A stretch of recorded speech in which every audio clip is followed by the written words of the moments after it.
Komið blessuð og sæl. Yndislegt að vera með ykkur og mig langar til þess í upphafi áður en að ég lesa fyrir ykkur eitt orð úr Sálmi 125. Það svona eins og undirtónninn því sem að mig langar til þess að segja hér í kvöld. Það stendur: þeir sem treysta drottni eru sem Síón fjall. Það bifast eigi, það stendur að eilífu. Eins og fjöllin umkringja Jerúsalem, umlíkur drottin líð sinn, héðan í frá og að eilífu. Mér langar svolítið til að segja ykkur hvað ég var að gera núna síðsumar. Í sumar þá tók ég mér nefnilega til og hreinsaði lúpínuna úr garðinu mínum. Og það var ekki við sem að gróðum settum þessa lúpínu, það gerðu nágrannarnir. En með tímanum þá hefur hún lagt undir sig garðinn minn. Og við höfum reynt að halda henni í skefjum en án mikils árangurs. Eitt árið var hún stungin upp með rótum og kastað út í horn. En hún sneri bara við rótunum og blómstraði aftur næsta ár. En núna í sumar þá fyllti ég 5 svarta poka af lúpínunni. Líf okkar það getur verið eins og lúpínan, svo fallegt í fullum skrúða og við dáumst að bláu breiðunum. Líf þitt ætti að vera auðugt af lífi, en kannski eins og í mínum garði. Lúpínan var að kæfa allt. Fólk segir lúpínuna, hún gerir gott og það tekur 20 ár að fá hana til að bæta jarðveginn. En við erum búin að eiga þennan garð í 30 ár og það ber ekki neitt vott það. Og bólar ekkert á því. Líf okkar það ætti að vera líf í fullri gnægð.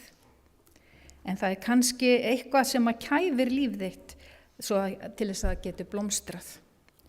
Og það sést kannski ekki utanfrá hvernig það líður, því það er engin vöxtur. Eitthvað annað er að kæfa vöxtin. Fyrir mörgum árum þá brotnaði grein af stóru tré í garðinum okkar og við prófum að græða greinina aftur á stofnin og það heppnaðist vel. Og þessi grein, hún var stór og falleg. Líf okkar er líka eins og þessi grein. Ef þú einhverja hluta vegna bognar eða losnar frá samfélaginu við drottin Guð, þá er hægt að fá að verða græddur á þennan vínvið aftur. Og Jesús, hann rekur engan burt sem til hans kemur. Það er svo frábært að Jesús vill koma og græða upp okkar andlega garð. Hann vill ekki að eitthvað flæði inn í líf okkar, svo ekkert annað fallegt og gott geti vaxið þar.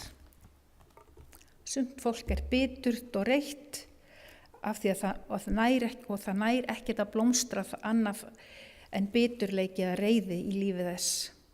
Við getum alveg talið upp alls konar lesti sem að gætu komið í veg fyrir að þú eða ég náum að njóta okkar og blómstra. Það er ekki sérlega smart að vera að tala syndina alltaf hreint, sem jafnvel er á góðri leið með að kæfa okkar fallega líf. En Biblían segir í 1. Mósebók svona, í 4. kaflanum og 7. versinu, er því ekki þannig farið, ef þú gerir rétt, þá getur verið upplit stjarfur. En ef þú gerir ekki rétt, þá liggur syndin við dyrnar og hefur hug á þér. En þú átt að drottna yfir henni. Jesús dó á krossi fyrir syndir okkar og hefur leitt okkur inn í sigrandi líf. Líf það sem friður Guðs er og nærvera hans. En við verðum að eiga samfélag við drottin Guð. Tala við hann og leyfa honum að tala til okkar í gegnum orðið sitt. Eins og þetta, ef þú undirbýrð hjarta þitt og breiðir út lófa þína til hans, ef misgjörðir í hendi þinni, þá fjarlæg hana. Og lát eigi órétt búa í tjöldum þínum. Og svo segir í 1. Korintubrefi 5:17, ef einhver er í Kristi, er hann skapaður á ný. Hið gamla var það engu, sjá nýtt er orðið til. Þetta orð, sjá nýtt er orðið til, það þýðir takið eftir. Og þá verður þetta svolítið beittara. Ef einhver er í Kristi, er hann skapaður á ný, hið gamla var það engu, takið eftir, nýtt er orðið til. Þegar Kristur verður persónulega frelsar okkar, þá gerist eitthvað stórkostlegt í líf okkar og yfirleitt þá geislar það frá okkur á einhvern hátt. Það er eins og Jesús segir, minn frið gef ég yður. Og hann gengur við hlið þér í gleði og þraut, besti vinur í heimi er hann. Lífið er oft töff og við erum ekki vafin í himneska bómull, en við eigum Jesú. Og þá eigum við líka skjól til að flýja í öllum aðstæðum lífsins. En til þess að líf okkar geti verið lifandi og kraftmikið andlega talað, þá þurfum við að muna eftir Jesú. Páll postuli, hann ámyndi sitt fólk og sagði, minnst þú Jesú Krists, hann sem er risinn upp frá dauðum. Trúar samfélag okkar, það verður að vera heilsugar. Þetta vitum við öll mjög vel, en það þarf að minna okkur á þetta til að minna okkur á að halda okkur við Guð, svo við sofnum ekki á verðinum. Það er þekkt í hinum kristna heimi að fólk sem við héldum að myndi aldrei falla frá trúnni hafi sofnað á verðinum. Það er hætta á að eitthvað vaði inn í lífmanns eins og lúpínan og taki allt pláss. Og plássið sem var ætlað fyrir trúalífið, það kafnar. Við verðum að halda vök okkar. Það var einu sinni kona sem sagði frá því að þegar á reyndi í lífinu, þá gæti hún ekki beðið til Guðs. Og þegar hún þarfnaðist Drottinn mest, þá megnaði hún ekki að koma til hans. Svona erum við misjöfn mennirnir. En Drottinn, Jesús, hann er ekki langt undan. Hann bíður eftir okkur og ef þrá okkar er heil og sönn eftir meiru frá honum, þá kemur hann til okkar í sínum heilaga anda. Hann hefur dáið fyrir syndir okkar og hefur varpað þeim í hafdjúp gleymskunnar. Við megum ekki gleyma því. Og það er svo gott og svo frábært að hver og ein manneska er einstök. Og eins og Biblían segir, mennirnir líta útlitið, en Guð horfir á hjartað. Og Jesús þráir að líf hvers og eins sé líf í fullri gnægð. En ef eitthvað hefur eins og vaðið inn í líf þitt, þá þarf að taka til. Hreinsa illgresi í burtu og biðja Guð að skapa í okkur hreint hjarta og veita okkur stöðugan anda. Og ef þrá okkar er heil og sönn, þá er engin fordæming fyrir þá sem tilheyra Kristi Jesú, segir Guðs orð. Það getur verið mikil vinna að taka til í huga sínum og hjarta. Lúpínuræturnar í mínum garði, þær voru suma hverja svo risastórar, þó blómið sjálft væri ekki svo stórt. Og það reyndi virkilega á mína krafta að reyna að ná þeim upp. Með þess að suma ræturnar það náðu mér í mitti. En ég er bara að benda á að við þurfum öll að vernda trúarlífið okkar. Að láta ekkert vaða yfir okkar andlega líf. Við þurfum að næra trúarlífið, fá vökun frá heilugum anda og næringu úr orði Guðs og rækta samfélagið eins og Biblían kallar það. Ég vil líka nefna það að það er gott að læra utan að vers úr Biblíunni. Því það er eins og fjársjóður sem gott er að eiga og láta næra líf sitt. Þegar vakning heilags anda var, þegar ég var unglingur, þá var mikil áhersla lögð á þetta einmitt. Og enn þann dag í dag þá býja því að hafa gert þetta. Og ég hvet fólk til þess að læra svona vers utan að, sérstaklega unga fólkið, því það er dýrmætur fjársjóður. Og það er gott að láta orð Guðs búa þannig í hug okkar að hjarta. Páll postuli, hann var ekkert að skafa utan að hlutunum þegar hann segir í Rómverjabréfinu í 12. kaflanum og 1. versinu, því brýni ég yður bræður að þér vegna miskunnar Guðs bjóði sjálfa yður að lifandi, heilagri Guði þóknanlegri fórn. Það er sönn og rétt Guðsdýrkun af yðar hendi. Drottinn þráir að við séum heilshugar í honum. Nefni þetta með lúpínuna líka af því ég var sjálf að skoða hjarta mitt frammi fyrir Guði og ég geri það reglulega. Og það er svo uppörvandi og gott að fá svar úr heilagri ritningu. Sælir eru þeir sem afbrotin fyrirgefin og syndir þeirra huldar. Sæll er sá maður sem að Drottinn tilreiknar ekki synd. Og það er gott að fá að koma fram fyrir Drottinn Guð hrein í blóði Jesú. Standið aðeins stöðugir í trúnni, grundvallaðir og fastir fyrir og kvikið ekki frá von fagnaðarerindisins sem þér hafið heyrt og predikað hefur verið. Megi hann gefa yður af ríkdómi dýrða sinnar að styrkjast fyrir anda sinn að krafti hið innra með yður, til þess að Kristur megi fyrir trúna búa í hjörtum yðar og þér verða rótfastir og grundvallaðir í kærleika. Þegar Páll postuli skrifaði Tímóteusarbrefið, þá skrifar hann í 4. kaflanum: haf gát á þér og fræðslunni. Merkilegt að þessi áminningu sem þurfti þá, sem skiljanlegt, að á fyrstu árum safnaðana sem Páll fór og hvatti og uppörfaði, þessa hvatningu þarf ennþann dag í dag. Við þurfum hvatninguna líka á okkar dögum og kannski enn meir því það er svo margt í boði og margt að hugsa.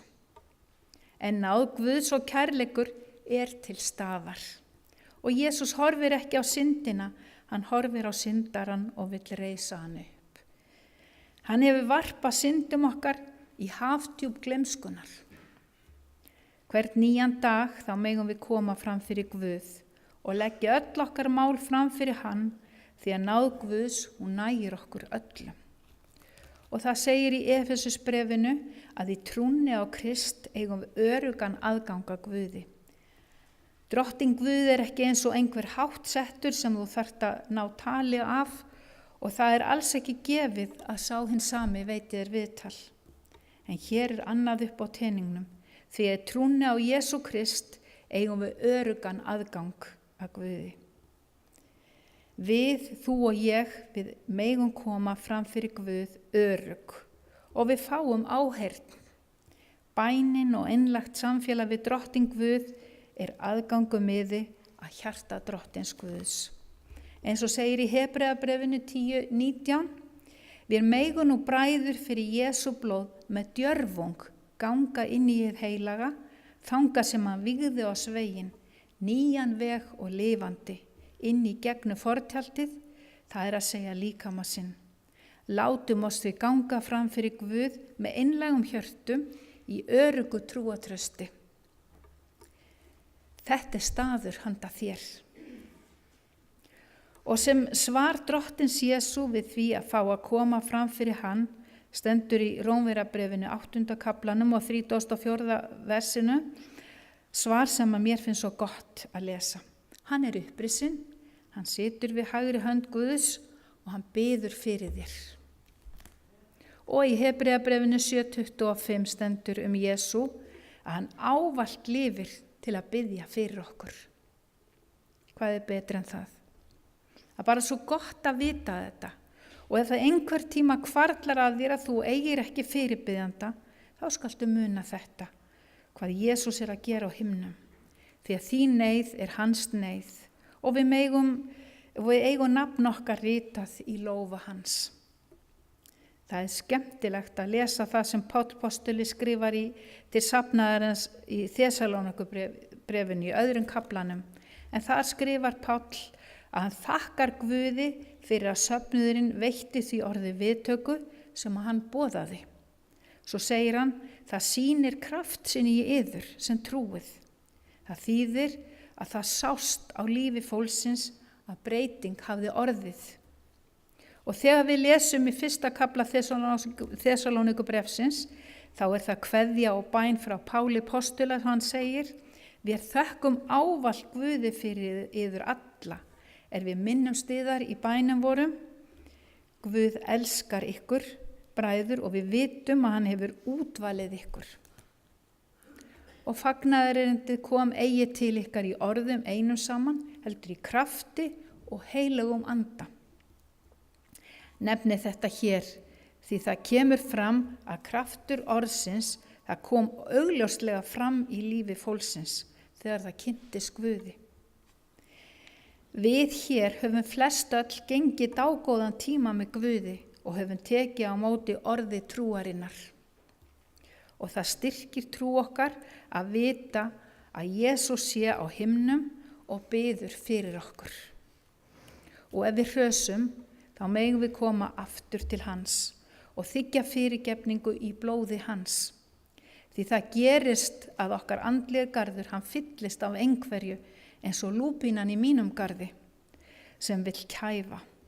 En svo Biblían segir frá í sögunni góða hirðin að þjófurinn kemur til þess að stela, slátra og eyða. En ég komin til þess að þér hafi líf í fullri gnægð. Það ætti að vera styrkur okkar í föllnum heimi að Jesús hjá okkur og biður fyrir okkur og með okkur alla daga. Hann til staðar ef við viljum hafa hann í líf okkar. Og það mikill styrkur fyrir okkur sem erum í honum að fá loforð Biblíunnar þar sem segir: óttastu ekki því að ég með þér. Vertu ekki hræddur því að ég þinn Guð. Ég styrki þig, ég hjálpa þér, ég styð þig með sigrandi hendi minni. Hver dagur í líf okkar einstakur. Við upplifum ýmislegt, en eitt breytist ekki og það Jesús. Hann heldur áfram að biðja fyrir okkur og vill vera með okkur í öllum aðstæðum lífsins. Þegar við hrópum á hann, og það svo gott að vita að Jesús svo nær okkur. Þegar einhverja kringumstæður alveg að fara með okkur, eins og við göngum öll í gegnum einhver tíma, og jafnvel af og til, þá líka þessi vissa svo góð, og það stendur í Nahum 1:7, eins og Óli vitnaði á hérna áðan: Drottinn góður, athvarf á degi neyðarinnar, og hann þekkir þá sem treysta honum. Og í Sálmi 46:2: Guð oss hæli og styrkur, örugg hjálp í nauðum.